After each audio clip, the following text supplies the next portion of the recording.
Hey y'all, subscribe to my channel. I'm the only one covering the OTC and pink sheet markets exclusively. Okay y'all, today we're talking about the latest on MAXD and MAXD Corporation. Guys, we got some good news coming out and you should be excited about it.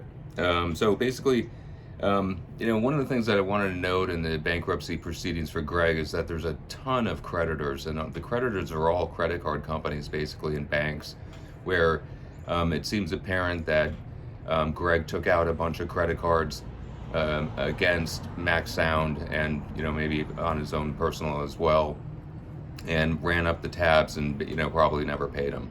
And so they're all listed as creditors, and that's likely it's just another point where Harvey gets stuck with the tab basically. So it's likely that he was just living off these credit cards and everything.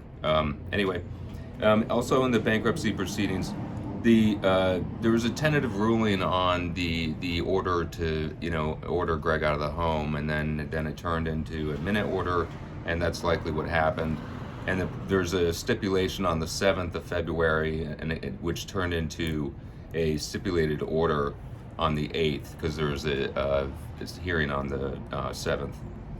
So what's very likely to happen is that Greg is being ordered out of the house. Now, I do know that the attorney fees order, which was $819,000, which ballooned with interest up to $890,000, that got settled for $460,000, and Harvey's made the first of 4 payments of $115,000 on that.